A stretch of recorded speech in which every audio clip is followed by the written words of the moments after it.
What's up, ladies and gentlemen? Welcome back to the Codex Station Comic Character of the Week. As usual, I got my regular guys on with me, but tonight we have an extra special guest star who happens to be an expert in all things the Spectre. Coming to you live from the Emporium Library itself is Uncle Gary. Thank you. And we also, Thank you. of course, to the next to me, right or left, depending which side you're looking at, is Tim the Terrible. Down below is the man from Instagram, Dan Kelly. How you guys doing tonight? Very good. We're doing very good. Very good. Very good.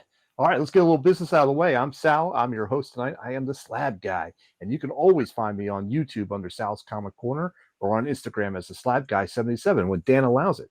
Dan, why don't you tell everybody where they can find you? You can find me on Instagram at Dan Kelly Art. Post a few times a week, so come check it out. Give me a follow. I'm working my way towards 800 followers, and buy a commission so that your money may become my money, and I can use that money to buy comic books. And then more content here. Yes, and then this special guest emeritus beside me. Where's your cigar and cognac? Come on. And your smoking. I don't need that because I have a Dan Kelly original piece of art of the Spectre that Dan Kelly drew with his own hands and feet. And feet. Still got that foot smell. You can have one of these when you contact Dan. He will draw one for you, and all you'll have to do is give him some little scraps of paper. It's a beautiful situation.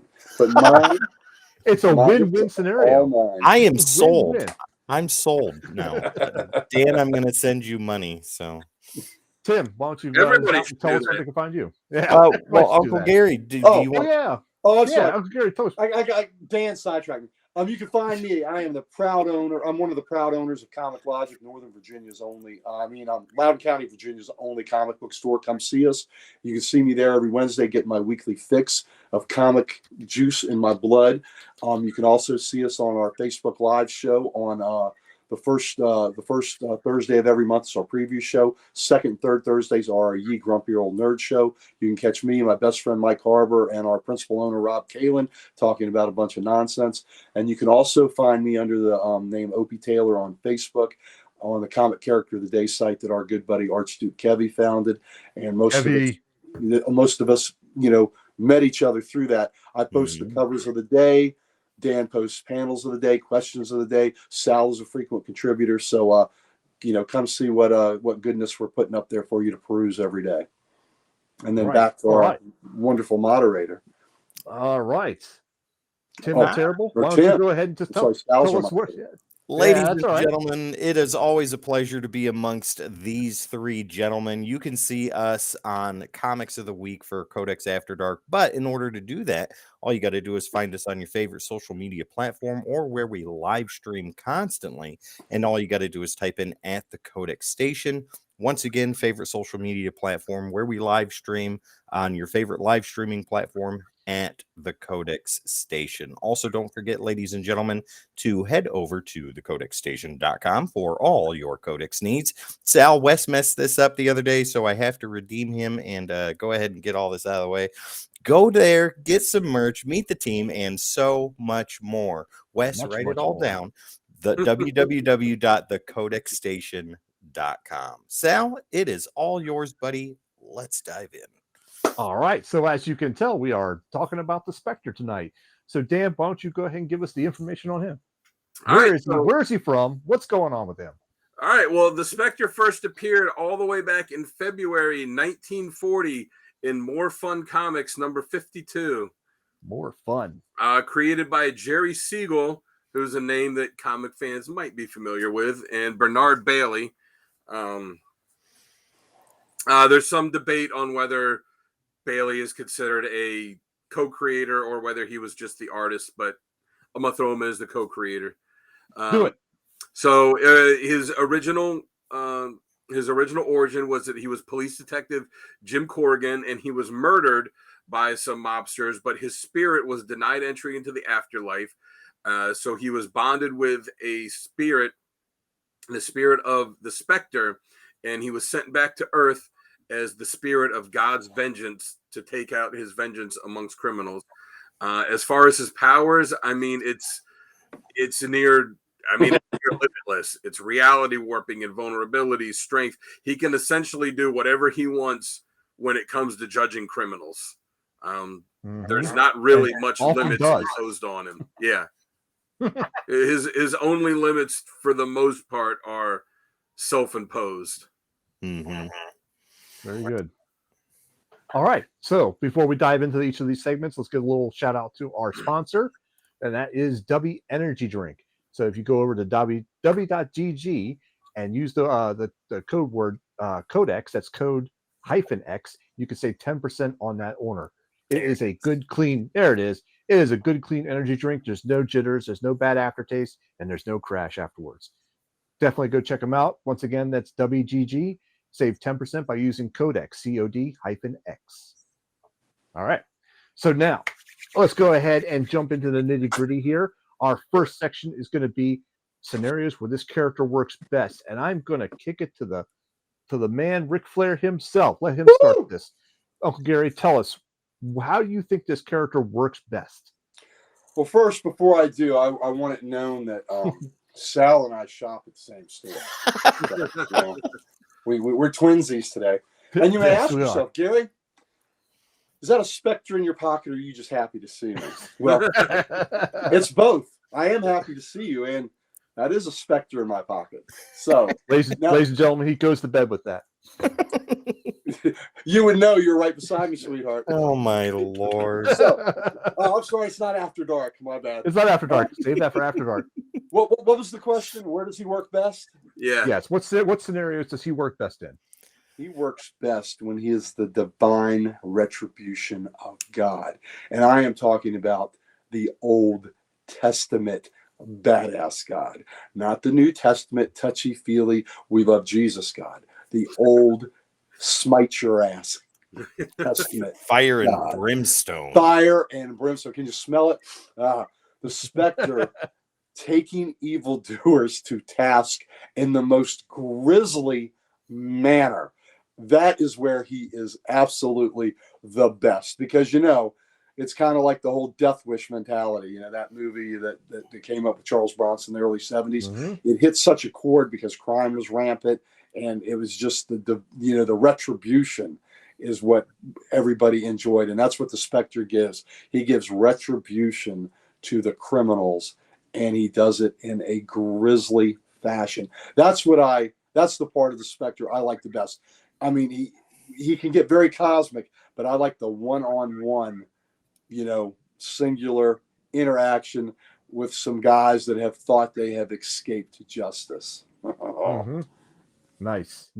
All right, Tim, how about you? Where do you think he works best? Uncle Gary, I am going to parrot you, man. That is exact 110%. The Spectre works best as the vengeance of God, the destroyer of evil. But to add on to that, he is a fierce protector of the innocent. So fierce, in fact, that he will go to great lengths to do that. With his near limitless ability to warp reality, alter his being, the things around him. I also think that he serves great as a watcher type character. Not a silent judge, but definitely a judge of, this is what's before you. This is why you're being judged. What is your reason to not be judged? No, you are wrong. This is it.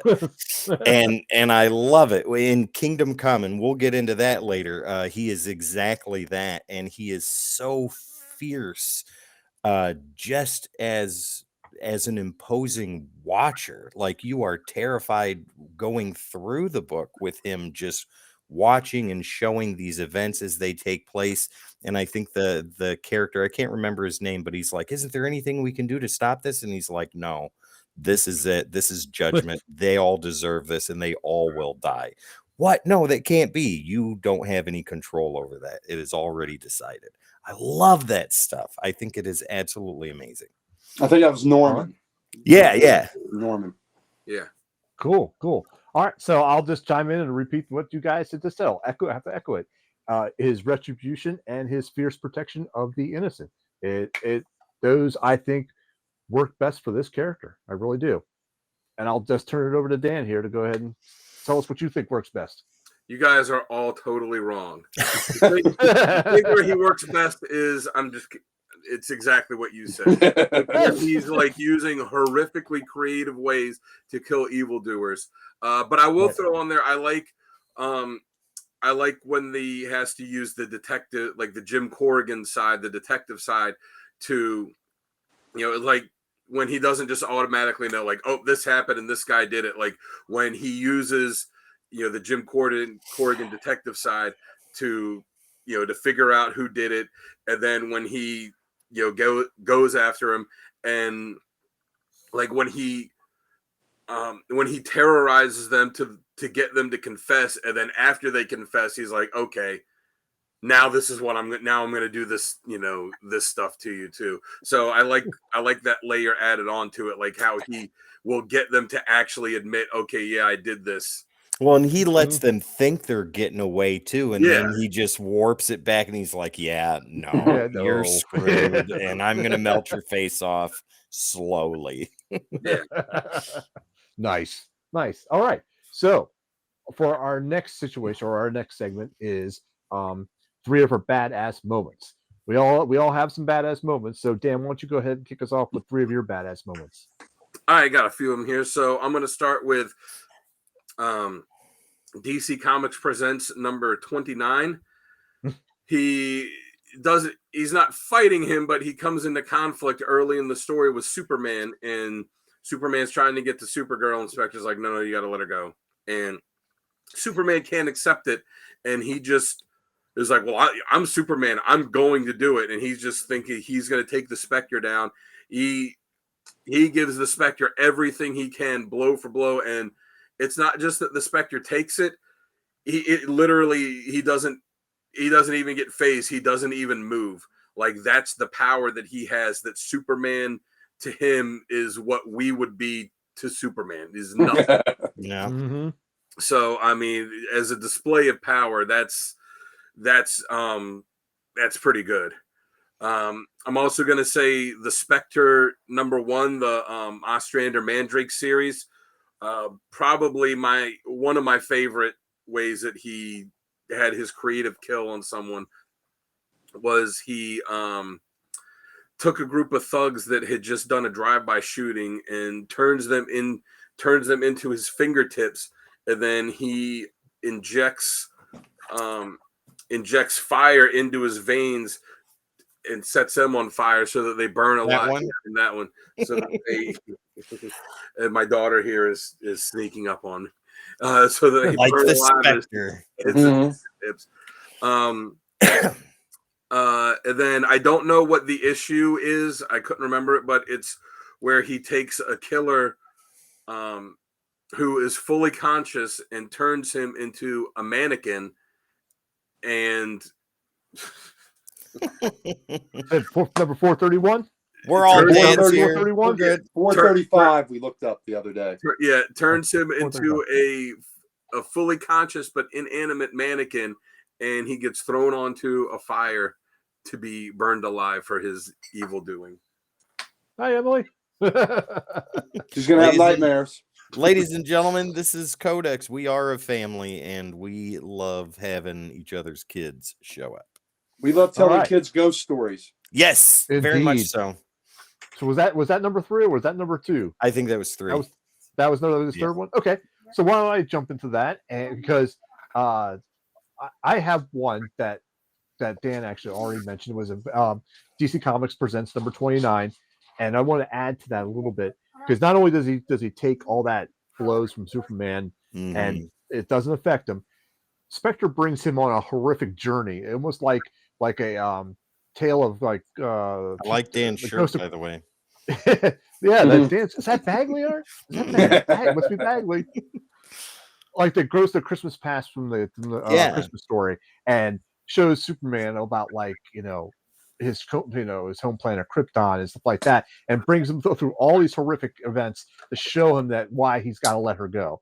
And then Superman's like, okay, I finally get it. Okay, and accepts it. So not only did he have to take all the punishment from Superman, he actually or actually convinced him, mentally as well that he's got to do it. So it was like a twofold operation on that. So Nice. I honestly I have not read a lot of Spectre, and looking at all the stories that I could be reading has really got me interested in this. So I'm gonna read more after with this because I've got to know. So I'm gonna kick it to Gary now. Uncle Gary, give us your 3 badass moments. Well, it's in 1989, and I had this Hard Times chili, and that was a really badass moment. But Save that for After Dark. We're talking that was about the After Dark. Spectre here, sir. Come on. Oh, the Spectre's badass moments. Gotcha. I'm Yes. sorry. I thought we were talking about something else. 3 badass moments. Way back in. All right, here we go. Remember, we have to keep this under an hour. Spectre Golden Age archives of the Golden Age Spectre. Nice. Way back in More Fun Comics, Real fun. number 56. The Spectre's chasing some bad guys. They're in a vehicle, a sedan. They're trying to get away. And the Spectre turns to giant size, grabs the car, lifts it up, and they beg for their lives. And the Spectre basically says, evil goers like you don't even get to beg. And he crushes the car just like you would on a discarded soda can, crushes it into a little ball and throws it. And I believe the adjective in it was he crushes the car and its inhabitants into pulp. Wow. And he throws it. And this is like 1941 he did this. So, woo! And keep in mind, the Spectre has got one of the most grisly origins of any character. I mean, I love the fact that he got some cement. He got a cement overcoat. That he was killed. Put in a barrel of cement and rolled off the pier, and that's how they killed him. Gats Benson, that was the bad guy that did it to him. So I mean, that's a pretty, as origins go, that's pretty vicious, right? That's right. It is. That's how our hero goes. In Adventure Comics 435, that other issue we talked about with the mannequin was 434. That's the one, remember, we looked up with the mirrors the other day? Yeah. That's the mannequin issue. Okay. Adventure 4, because it mirrored the Moon Knight one we were talking about. Adventure Comics 435, the Spectre turns a criminal into a block of wood. And then he's got this big array of circular saws, and he cuts them up. And the guy is left as a stack of wood with just sliced into pieces. Wow. And it's just freaking brutal. Just brutal. So he turns him into a block of wood, and then there's just a picture of the Spectre from behind, and he's hunched over and he's working with the saw, and he's just slicing this guy. So that was just, and that was part of the Jim Aparo, Michael Fleischer run in the 70s that we'll talk about later. I think my most the most gruesome dispatch was in Adventure Comics 432, the same run. The Spectre goes after this bad guy with a giant pair of scissors. And he doesn't even turn this guy into inanimate. Like other guys, he's turned into glass and shattered them, or turned into wax and melted them. This is just a guy, and the Spectre turns a giant pair of scissors and cuts him in half. Oh. So why he's still in human form. So, woo! God almighty. That's pretty good. Like I said, that's some Old Testament judgment, baby. So those are those are my 3 badass moments for the Spectre. All right, Tim, what do you have for us? So, Sal, I'm like you. My Spectre reading is limited, more limited than I want to admit, which is why Uncle Gary and I are going to review the entire Ostrander and Mandrake run soon for the Spectre. But I've read a fair portion of things, a lot of it from Volume 3, but others here and there. So I'm just going to go down to one badass moment, and that's what I talked to a little bit about before, and that was during Kingdom Come, when he was the judge, when he was the watcher, when he was the ghost of Christmas past, and he took our main character, who we were watching these events unfold through his eyes, and just systematically showed him the destruction of the world, the destruction of superheroes, and had no emotion about it whatsoever, and was like, these are the facts. This is what's going to happen. It cannot be altered. There is no way you can change it. This will take place. I love that aspect, that superimposing, that intimidating, that just vengeful ghost, that vengeful specter, and the entire bit he was in for Kingdom Come. It was immensely badass. Very I good. agree. Very good. All I right. gotta say, I missed it. Since I was getting the Space Ghost Coast to Coast toy for my daughter to play with. I missed some of the ones you said, Sal. Did you happen to mention the Spectre issue 13 from the Mandrake Ostrander run? I did. No, I did not. Oh, I was gonna just throw that one in there too. That was Throw it in. you talk about a badass moment when he destroyed an entire country Yes. because he determined that they were in the midst of a civil war and that everybody essentially was guilty or would be guilty. So he just killed everyone in the country, man, woman, child, all of you. Wow. Yeah, all of them. You have been judged. There is no changing. In the great Mandrake Ostrander run, and again, I'm careful not to give away too many things, but Tim, one of the plot lines in there, the state of New York is going to execute an innocent man. Mm-hmm. He's been judged guilty. They're going to execute him, and he's innocent. The Spectre is prepared to take judgment against every citizen in New York because he will deem them complicit in the death. I mean, isn't that a deep concept, right? Well, I know that and Sal, we're going off track. So after this, definitely take the train back.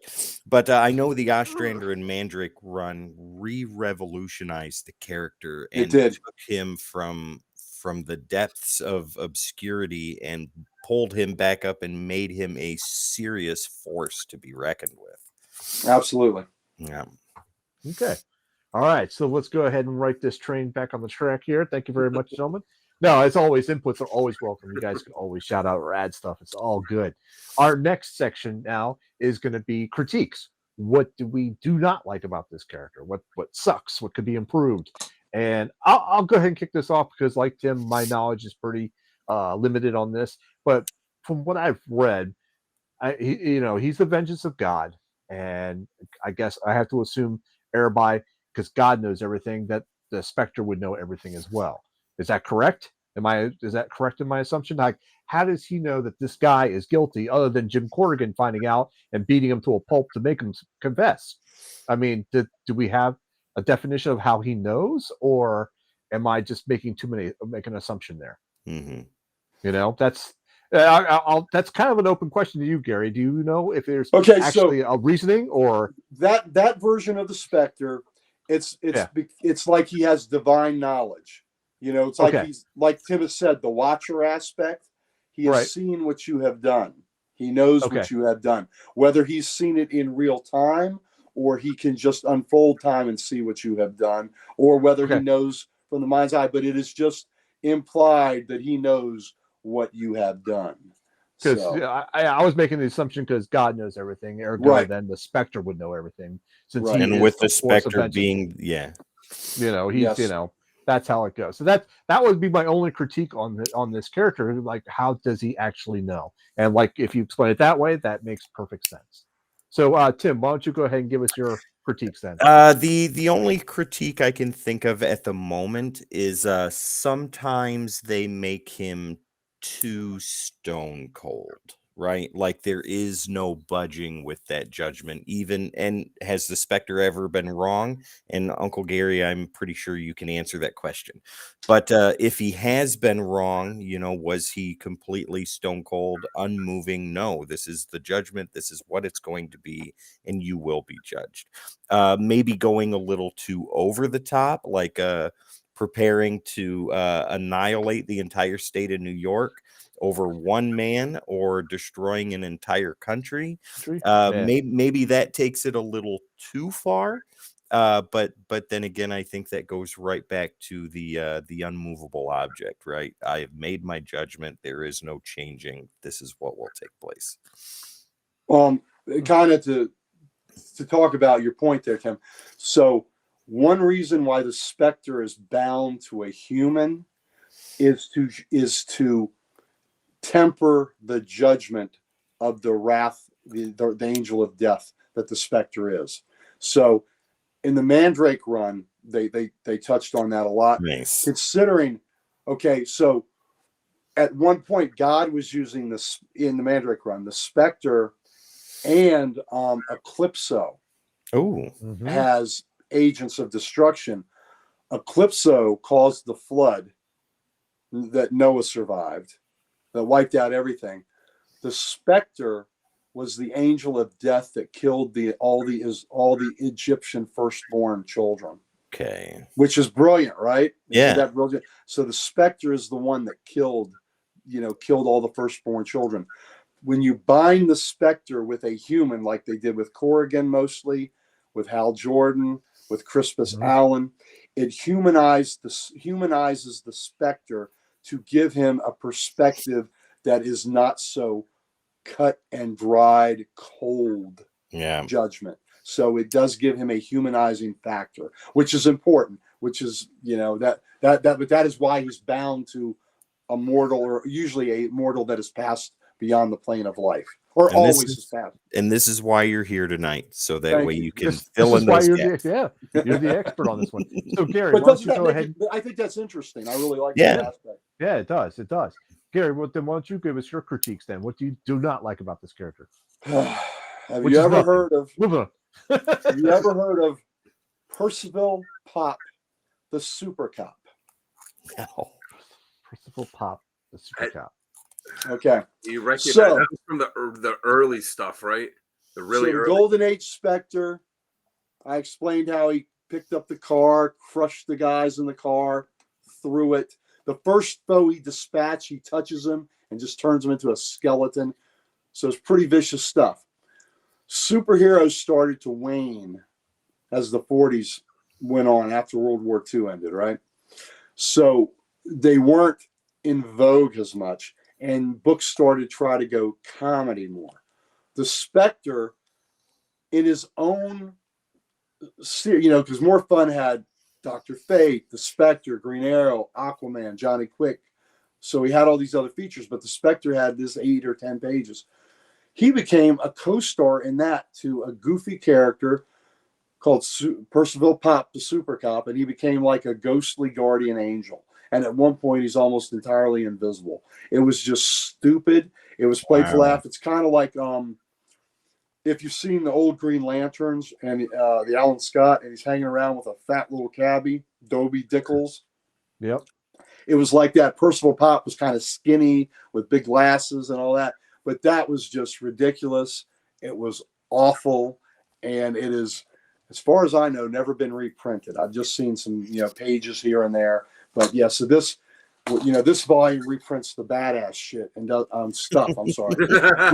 Prevents the really cool stuff and doesn't have that, that awfulness with the Percival Pop thing. But that by far is the worst aspect of the Spectre in any way, shape, or form.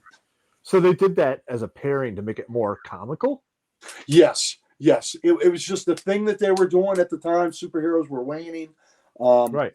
Like I said, Green Arrow had the comedic sidekick Dobie Dickles, and it was just More Fun Comics ended up going away from the heroes and had a pair of twins. I can't even remember their names now, but it was kind of, they were rhyming kind of like Heckle and Jekyll rhymes, something like that, and they were on the cover a lot. And then I think the Spectre's last issue in More Fun was 102, maybe, and More Fun ended up becoming like a funny animal book, like an Archie comic. Well, except without Archie in them. It was but in that same vein. Yeah, in the same thing. And then the heroes like Superboy was introduced in More Fun Comics.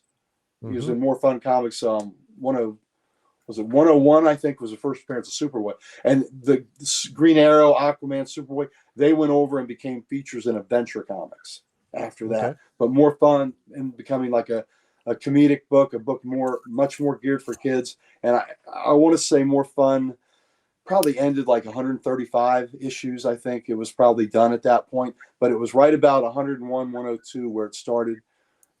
Deaver, Cheever and Deaver maybe were the stupid twins on there. But anyway, that was the that was pretty much the end of that. But it all coincided with the wane of the superheroes. Okay. All right. How about you, Dan? What about you? What do you think doesn't work with this character? One thing that I've seen that I don't like is where they'll just, and I've seen it once or twice, where he'll just kind of show up. You won't really have much to do with the story, and then he'll just show up at the end and be like, "Okay, I'm here now," and you're dead. Like kind of like at the end of 0 Hour.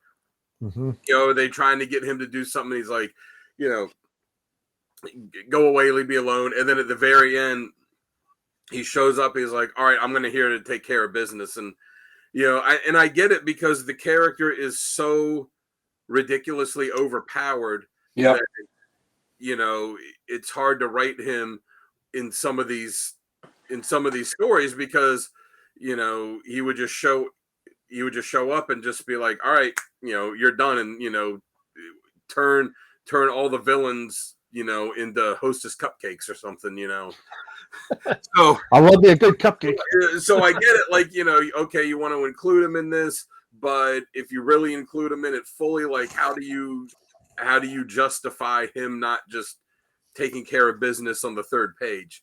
But yeah, I don't like it's just okay, we'll have him show up at the end and, you know, and then he'll defeat the villain and that's that. And it's like, then what do we need this whole story for then? Right. That's a good point. All right. So moving on to our next segment is top covers. And now these are the 3 top covers that we've picked. Each one of us has picked covers. Hopefully we're not going to duplicate. But Tim, why don't you go ahead and show us yours first? Well, I have seen all the covers and there are duplicates, but they're cool duplicates. So cool duplicates are acceptable. Let's have that deal. All right, so let's see here. Let's go ahead and start on the left. Adventure Comics, Uncle Gary. That's all because of you, buddy.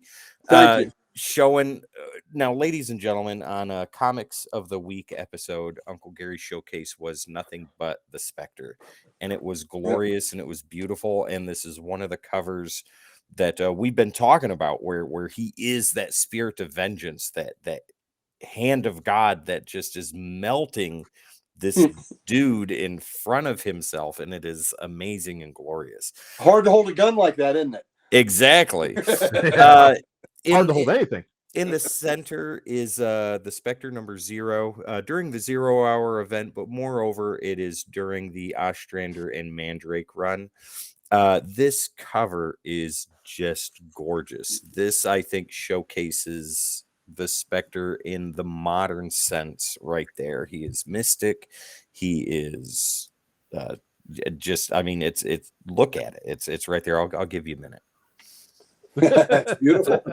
Yeah, it's wonderful. I love it. And also on top of that, Uncle Gary got it signed for me too. So. There's a signed copy that I have for you, Tim. It says That for is right. Tim, Tom Mandrake. Yep. That is right.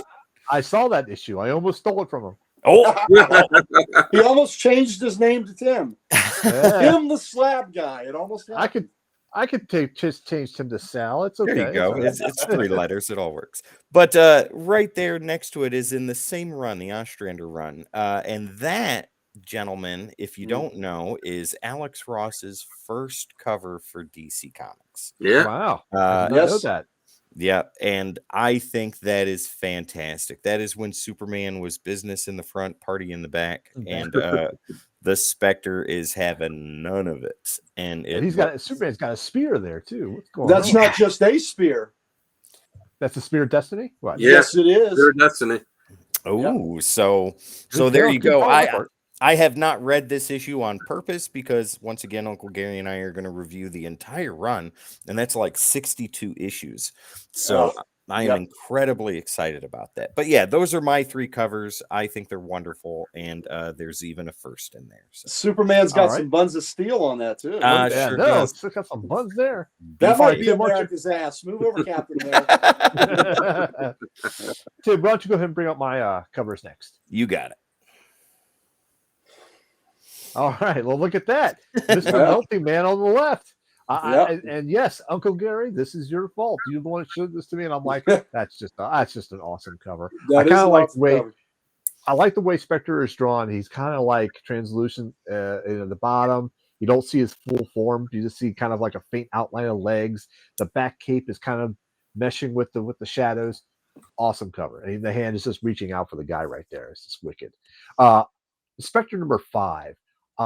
This one I liked because he's holding the skull, and it looks like he's contemplating or something like that there, and maybe he's trying to figure out a meaning to life or the meaning of death in this whole situation. I just like the way he was holding the skull.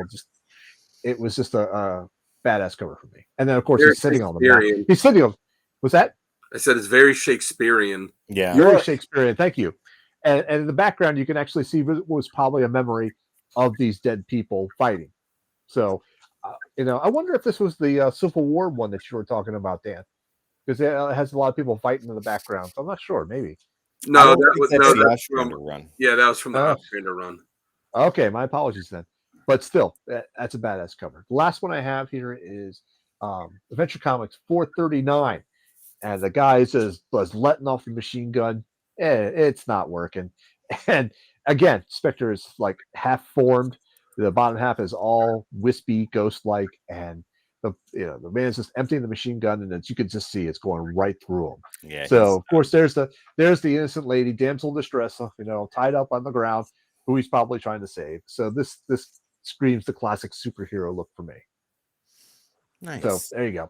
All right, Dan, why don't you show us yours next? Then we'll save Uncle Gary for last. Oh wow! Look at that! Wow, look at that. Nice. I don't know that there's anything about 431 I could say that you guys haven't covered. It's just you all said it. It's a great cover.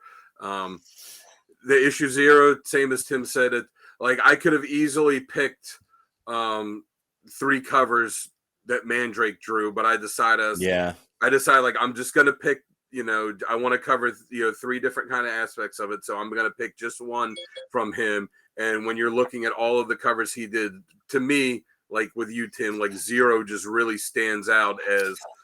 Now, a lot of those covers in the Mandrake Ostrander run are beautiful, but that one right there. Yeah, this one and issue 1 was also a close contender for me too. But yeah, this one is it's so fantastic. And then I picked JSA 75 when Alex Ross was doing all those individual character covers for him. I love the way that he paints the Spectre, where he has that kind of eerie glow about him. Yeah. Because he does a good job of painting it, especially in Kingdom Come, where you'll see the little skull that's in his eye that, that Amparo and that Ostrander were good at doing too. But he just gives the character just that eerie kind of otherworldly glow to him that, that's unnerving, that I think looks really cool, and I haven't seen anybody else do it quite like that, so I had to put that one in there too. Look how pissed off he is in that one too. Oh yeah. And they talk about Batman scaring criminals. Give me a break. The Spectre's got to be the last thing you want to see. Yeah. Well, it will be the last thing you see. Yeah. Yeah, it will be, absolutely.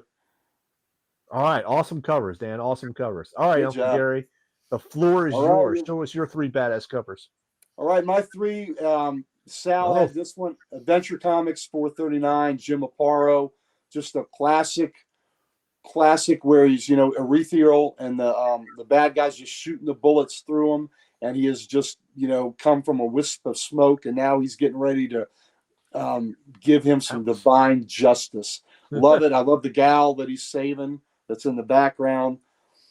The middle cover is from the Ostrander Mandrake run, and that is by the great Bernie Wrightson, who I worship at the altar of Bernie. And what's really cool is if you look at the tombstone underneath his outstretched hand, it says Wrightson. So That's where the signature is. So one thing that was really great, like Dan said, you could take almost any of the Mandrake covers. That run was 62 issues plus the 0 issue, 63. Yep. So Mandrake probably did, I'm going to say maybe 10 to 15 covers. And one thing that was really cool is they had all these guest artists do covers, and a lot of them did album covers, other kind of art. They weren't necessarily comic artists, and it was a phenomenal one.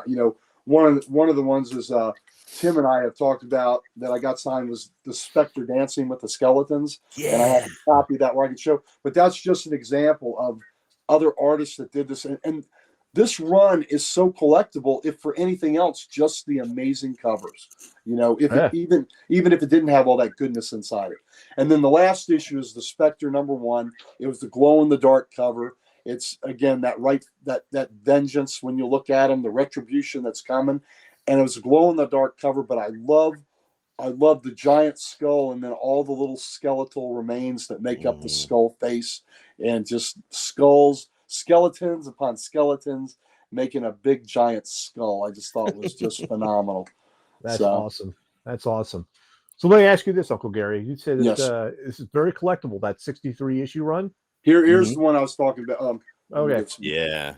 That's the one that One's nice. actually Tim. Well, there it is. Tim got that signed too. How fantastic is that, right? So yeah, go ahead with your question, Sal. Yeah. So you say that one run is easy to collect. Is it fairly priced, or is it going up in price? There's one issue. One issue that hurt you. First appearance. Okay. Issue number 54. And it's a cool Patrick. If you are familiar with Patrick Corbin, he's a hell of an artist too. He created Den. He did a lot of the heavy metal magazine works. Patrick Corbin's phenomenal artist. He did the cover, but the reason it's really expensive, it's the first appearance of Michael Holt, Mr. Terrific. Oh, and yeah. A year ago, you could have probably got that book for about $40 in nice shape. Because he's been announced to be part of the Superman movie, that book has jumped. So, that's what's made it tough. Now, a lot of the Spectre books that I've gotten, I found in the dollar bins. Yes. And you can do the same there. You can dive into the dollar bins or the back issue bins and find a lot of them for $3 or under. So yeah, they're worth hunting down. They are, and there's only been 2 trades of that. So this first sorely needs a collection. The first 22 issues are collected. Here's volume 1. This is signed by Mandrake Ostrander, and that's volume 2, Wrath of God, and that's also signed by Mandrake and Ostrander. So this collects the first 22 issues, but this whole thing, I've talked with Peter Tomasi, who's a really great, writer, and he edited that run, and he has begged DC for years to put that in omnibus, and maybe one day they will. But it certainly deserves it, and the Ostrander Mandrake run, and just another side note on that run. We've talked about how much stuff was reintroduced in that run. John Ostrander was a theology student, so who better, to write this book that can put a lot of different religious aspects in that. Okay. And in the run, there was a priest who was a confidant of Jim Corrigan, and that knew of his dual identity, and that Corrigan housed the Spectre. And there were a lot of deep questions that were asked in that. So it was just brilliant. And we won't, I'm not going to give anything away to Tim, but I'm just going to say that issue 62 was one of my favorite issues ever that ended a series. I just think it's a wonderful, wonderful resolution. I mean, I can't wait to talk to him after he's read that issue to see what he thinks about it. I love that ending so much. All right. Very good. Very good. So let's go ahead and jump to our next segment now, is essential readings. Now, these are 3 readings that we all picked out. We think that if you want to know the Spectre best, to check out these readings. And Tim, why don't you go ahead and kick us off with that? Sure. So we will go ahead and start at the bottom first. So Days of Vengeance miniseries. I have not read that. Why do I recommend it? Because, like I said earlier, my Spectre reading is sorely lacking. It's very pigeonholed, like with the Ostrander run or Kingdom Come. So Days of Vengeance is one that I want to read. And as I was doing my research for this, I came across it. So it's a 4-issue limited series leading up to Infinite Crisis. Infinite Crisis is a pretty solid event, and if this is an event in itself that leads up to that and the Spectre is the sole focus on it, I want to find out what's going on. And Shadow Pact is formed during that event too. That was it was yeah. a good series. There you go. See, Dan even knows. So moving on to the center, Kingdom Come. I've spoken about this throughout the entire episode. There's a ton more I can say. We got a review coming on the Codex podcast here pretty soon. So you'll get to hear everything I have to say about that. But this is, the Spectre is a major supporting character in Kingdom Come. Alex Ross's visuals are amazing, and Mark Waid's work is wonderful. That man, I don't think, could do any wrong. But yeah, if you want to see the Wrath of God Spectre here, the Watcher Spectre, the omnipotent being, it is in Kingdom Come. And then right above what Uncle Gary and I were just talking about, the Spectre Volume 3, 1 through 62, the John Ostrander and Tim Mandrake run. That is incredibly recommended to read if you want modern retelling of the Spectre. That entire series revitalized the character and made him basically what he is in the modern sense today. Okay, very good. All right, Dan, why don't you show us your top stories? All right, so I will start off with the Wrath of the Spectre miniseries. Now, what this does is it collects the Spectre stories from Adventure Comics from 431 to 440. But the reason I listed this instead of those is because there were 3 unpublished stories that that they had done after 440 that never got published. So when they reprinted them in this book, they added those 3 stories to it. So that's the reason that I included this. So you got the awesome Fleischer Aparo run, plus, like I said, plus those kind of bonus stories that were finally actually saw print. And then I've got the Spectre Volume 3, 1 through 5. That's the Mandrake Ostrander run. And I mean, I didn't list the entire series because I listed 2 kind of storylines from it. This isn't specifically a storyline, but 1 through 5, it's what reintroduces the character. It tells you his new status quo. It kind of introduces you to the characters that are going to be his supporting cast.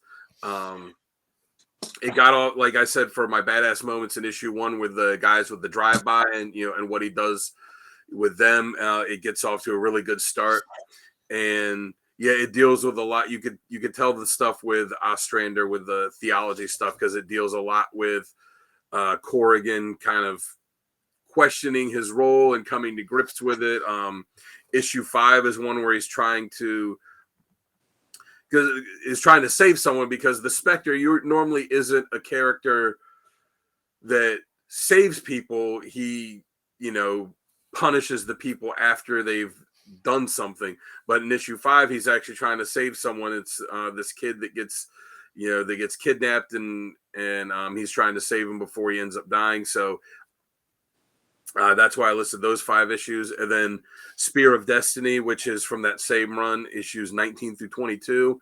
And 22 was the one Tim had as the cover for the first Alex Ross book. So it's somebody that figures out that the Spear of Destiny is the one thing that can actually hurt the Spectre. And it's just a good storyline of showing the past and the present for him, and going after that. But the one thing that really stood out to me is part of this, and I'm not trying to give anything away too much for when Tim reads it. I don't mind spoilers because I will forget. So go ahead. Well, it's not so much a spoiler. It's just, it basically tells you what a little bit. It's one issue where it's this guy that's investigating the Spectre, and he talks to all of his JSA teammates. And, this is when they're not superheroes anymore. They're all, for the most part, they're all older. They're retired. So he goes around talking to like Wildcat and Green Lantern and Hawkman and Hawkwoman and Adam and all these characters about what the Spectre was like. And you get to see what the Spectre was like through the eyes of all of these people that were the ones that were closest to him. So of all the stuff in that storyline, that was the issue that the storyline itself is great, but that issue in particular I really enjoyed is getting to see him through the eyes of all of his teammates. But you could easily list like Tim did, you can easily list that entire run for the Spectre because it's absolutely fantastic. Very good. Very good. All right, Tim, why don't you bring mine up? We'll save Uncle Gary for last because you got it. You love doing that. All right, here we go. So first one up, we got Spectre Crimes and Punishments. This, from what I've read of this one really brings the philosophical and the theological issues of morality to front and center. And they also get a retelling of the origin. So I think this really does sum up the character for me. And it really, gives you that deep thought thinking, I would say, in this mission or sorry, in this series. So the next one I have is the Spectre. Hell is where the heart is. Now this is where it's kind of a weird story to me. It's like shows like an afterlife of Smallville to Superman, where people have been killed by a Manhunter programming, and he shows kind of like an afterlife situation. And it was really, from what I read, it looked really interesting, but it also sounded like really weird. He has to confront the main bad guy to reveal the truth, and it kind of resolves the situation, brings everybody back to life. And Superman's talking to Lana Lang that she's the one that's only going to remember that he is actually Superman in this from the story. So the way this story lays out really seems interesting to me, and I really need to read this to get a more in-depth reading on this, because it just feels like one of those stories that you have to read to understand. Me summing it up, when I read the summary, I'm like, what is going on in this situation? I don't even know. And so I feel like this is one of the stories I have to read to really get a full concept or a full meaning of. And for my last one, has to deal with my badass moments, where DC Comics, where no Superman has gone before. DC Comics presents 27 through 29 and number 36.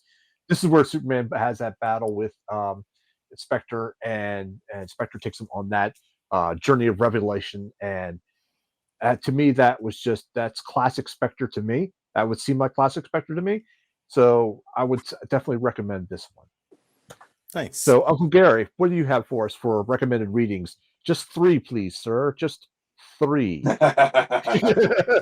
Well, here we go.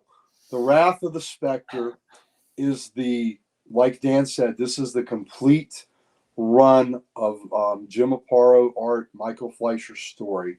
And it was originally published in like a 4-issue kind of prestige format, not square bound, but a larger format, where it would have 3 issues pretty much a piece. Actually, one had 4, the other had 3, of the original 10-issue Adventure Comics run. The 4th issue of Wrath of the Spectre, like Dan said, is the one that contained the 3 new stories that had not been drawn. And so Aparo, they had the scripts, but they hadn't been published. And Aparo went ahead and drew them off the scripts, and they put them in there, and they finally published them. Those books were in the hopper to get done, but what happened was, after issue 440 of Adventure Comics, they went in a different direction, and there was an Aquaman backup feature in that book. That became the main feature, and Aquaman became the star of Adventure in 441. So that's what happened, that they moved on from the Spectre. But the Wrath of the Spectre, you get those 4 single issues, or you get the trade paperback Wrath of the Spectre that has them all in there, and that's a wonderful, that's a wonderful thing to do. Or I'll show you a great omnibus that's got them all also. The Spectre Volume 3 is the John Ostrander, Tom Mandrake run. And instead of 1 through 62 that like Tim offered, it's 0 through 62. You got to have the Don't 0 forget number issue, 0. baby. So Gotta Tim have was it. so close to being perfectly right. I left that one issue for Yep, you. up to 0. Thank you, brother. We've talked a lot about it. And if you listen to what Dan said, what Sal said, what Tim said, what I said, I think it should lead you to believe that this is one of the finest volumes of comics that have ever been produced.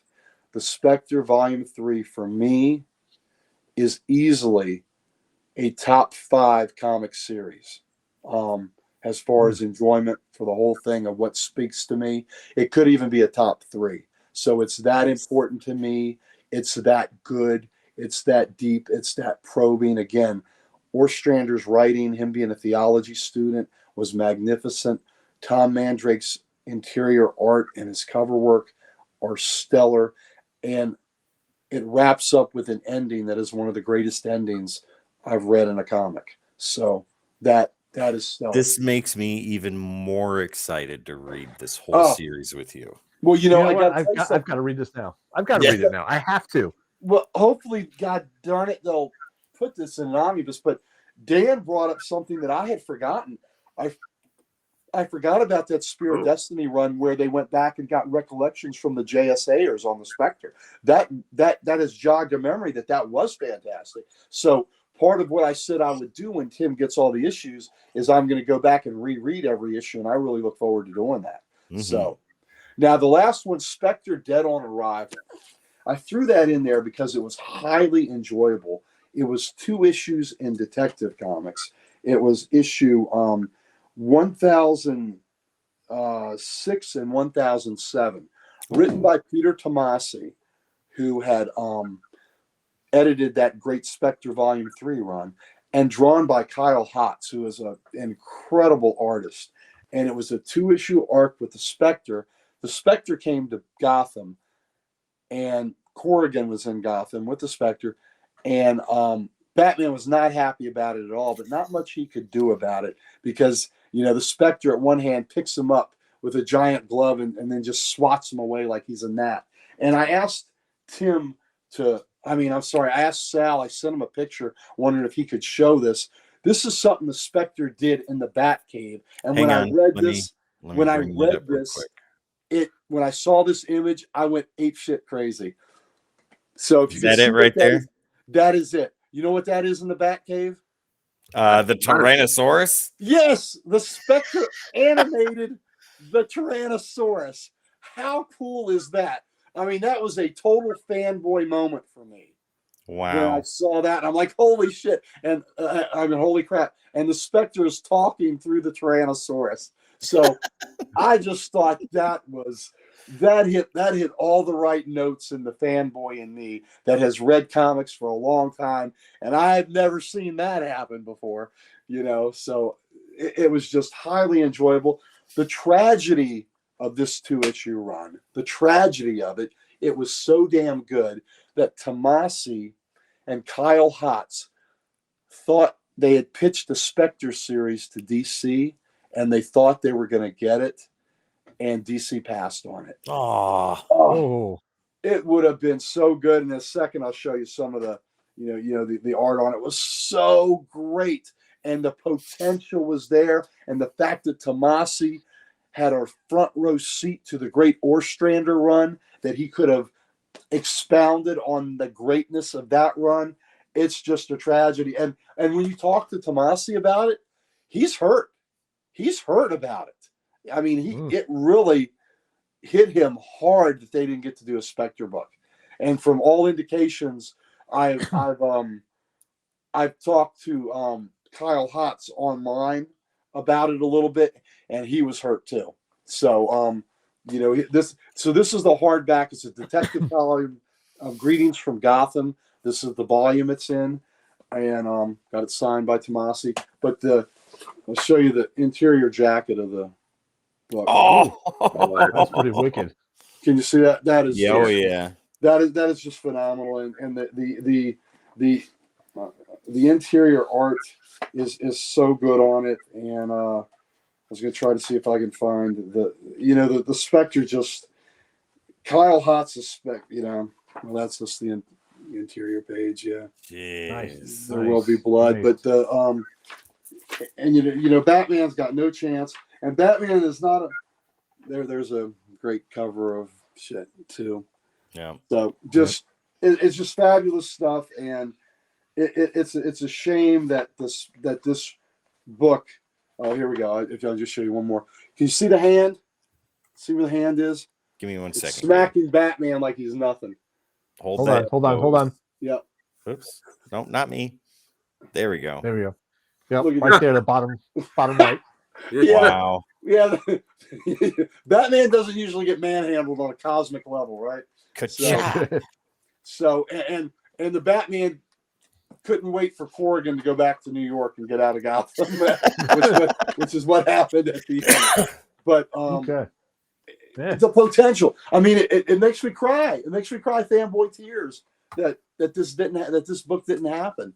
Oh my God! But the good thing about this, you can find issue 106 and 107 pretty cheap. It's only 2 issues. Get them, read them, put them in your collection. My goodness, boys, that's some great stuff right there. Agreed. All right. Well, speaking of great stuff to read, we got to pick our favorite artist and author. Oh, one more thing. One more thing. Here's the big volume that gosh. has the Adventure Comics run, the Wrath of the Spectre. It's got the it's got the 10-issue run in the 60s, the Silver Age run. It's also got the DC Comics Presents 29. It's got a couple of Brave and the Bold episodes. So this is a very comprehensive run of the Spectre, and it'll look good on your shelf. So if you want to get it. So I'm sorry, Sal. I just want to throw That's that all right. No problem at all. No problem at all. Our next segment now is favorite artist and author, and they don't necessarily have to be on the same book. This is just who we think of when we think of the Spectre. Who's the first one that pops in our head? So, Dan, why don't you tell us your favorite artist and author? I mean, with writer, it's pretty easy for me. It's John Ostrander.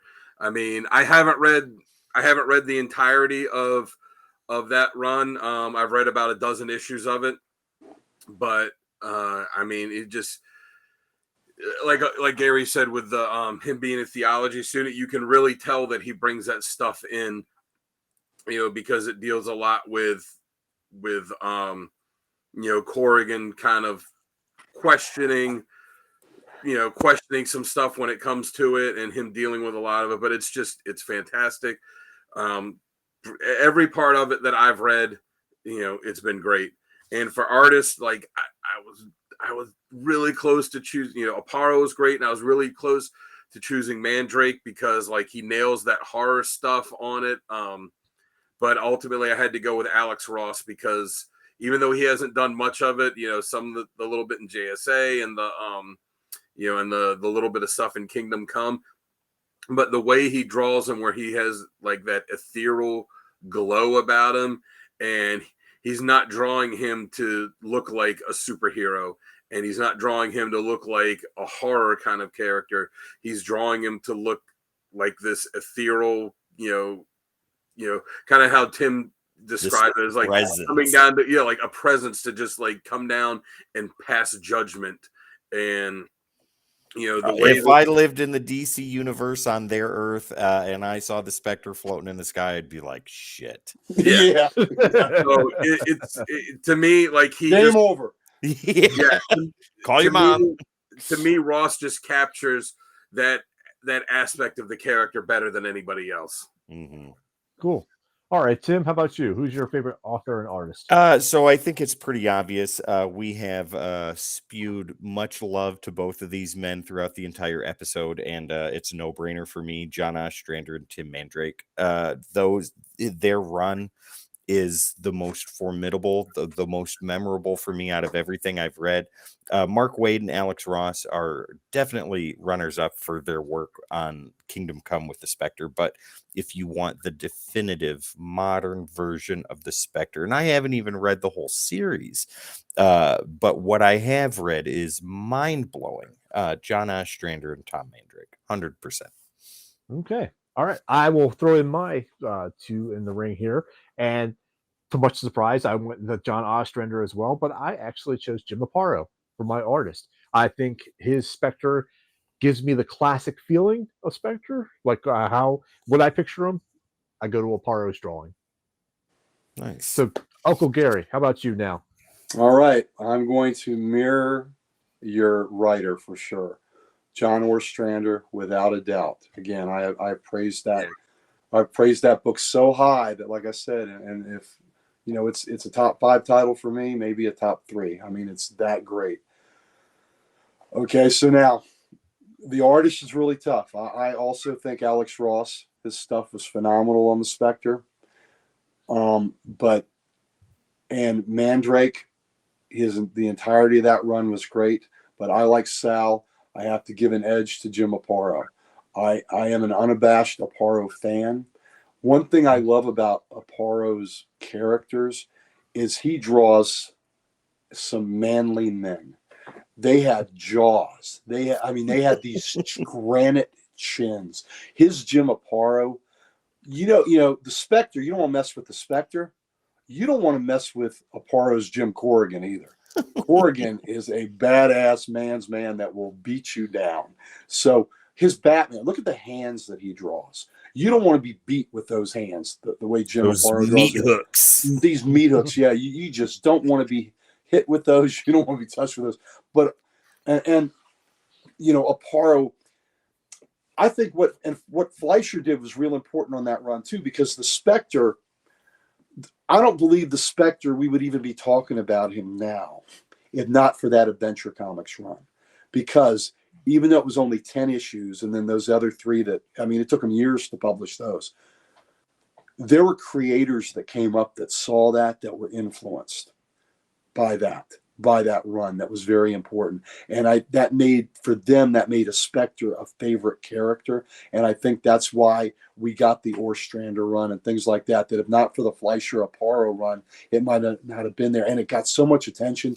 And it brought the Spectre back to, you know, because he was just being used in these great big grand cosmic things. It brought him back down to a lower level, dealing with individuals more. And I really like that. And so that was really important. And I love the Aparo. And if you guys have seen I know Dan has seen this, the animated short the DC Comics did for the Spectre. Have any of y'all seen it? Yep, I have. I know what you're talking about, though. Gary Cole does the voice. Mm-hmm. Okay. Yes. That, my friends, is the Jim Aparo, Michael Fleischer run of the Spectre. That was taken from that. You know, there's a gal. I mean, it is, if you've read The Wrath of the Spectre, it is oozing from those pages what he did there. And at the end, the gal, since we've seen it, the gal is committed murders that, you know, she was being innocent and all that, but Corrigan and the Spectre know that she's Spoilers. I haven't seen it. Oh, I'm sorry. No, it's okay. Go ahead. I don't care. I'm sorry. Well, anyway, you definitely got to check it out.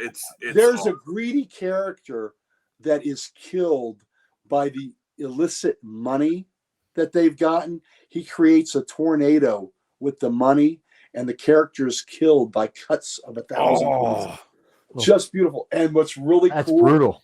At the end, when Corrigan leaves the scene, he gets in his car and the car drives through a closed gate. Where is this? Where can I find this? It's a DC animated short. It's on. I have to pull out the DVD to make sure, but I think it's the one where they fight the crime syndicate. It's probably on. I'm pretty sure it's on YouTube too, Tim. Okay, then I'll watch it after we're done here. Yeah, so I'm sorry if I gave up way too much. I will forget on purpose so I can enjoy it. But it is oozing the Aparo Fleischer run, and it's also got the 70s vibe and the 70s music. And this book came out in '74, the Fleischer run. started in 74 or 73. So it's got that 70s vibe and the 70s music, and it's just really, it's seedy.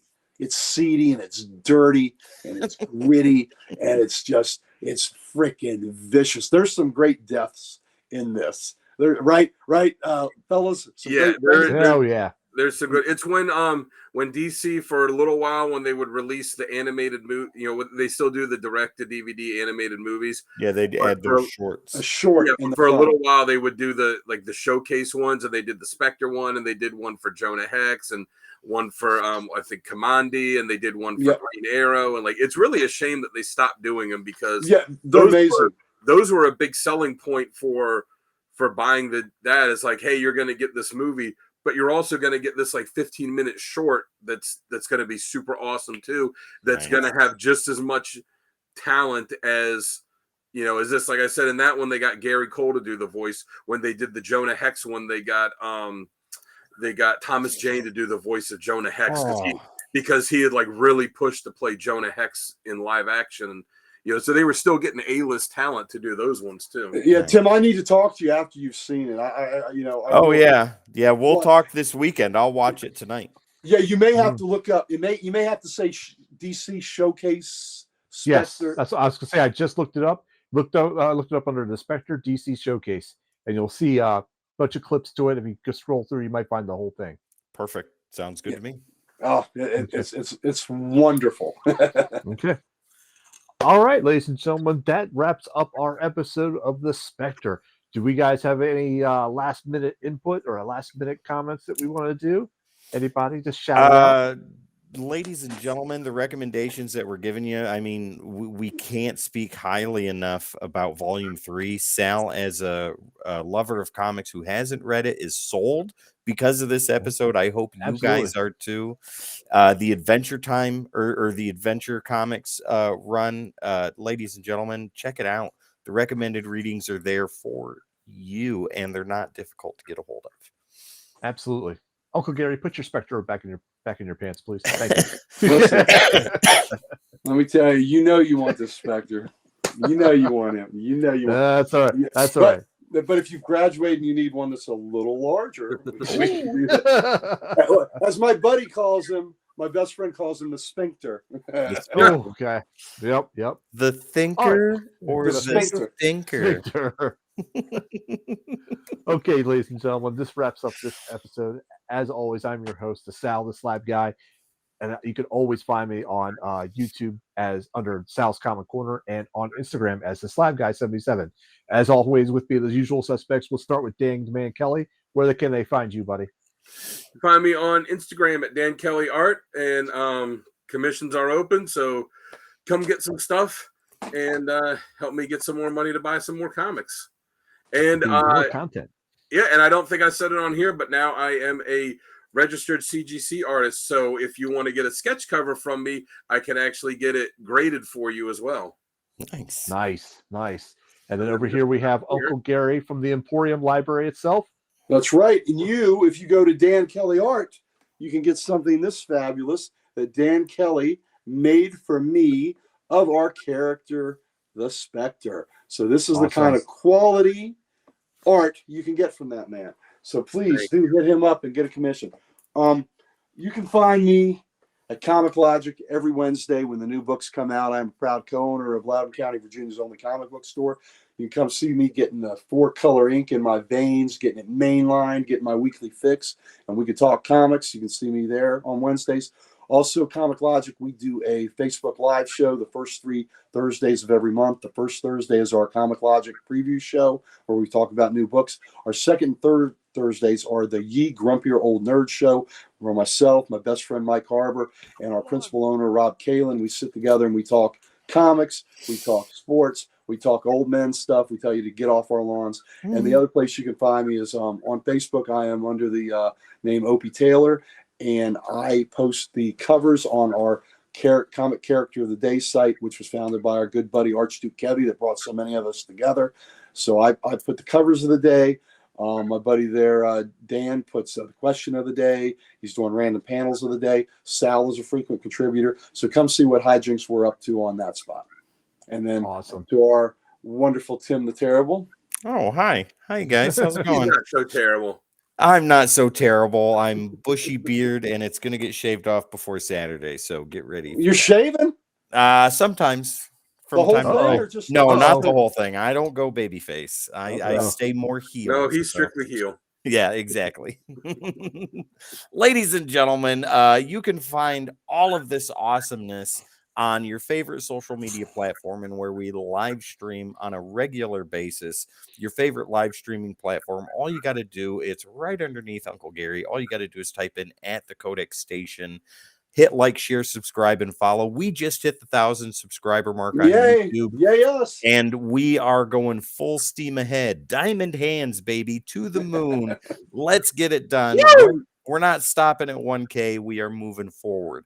So if you like this type of long form content, be sure to hit the like, share, subscribe, and hit that notification bell so that way you know when new episodes come out.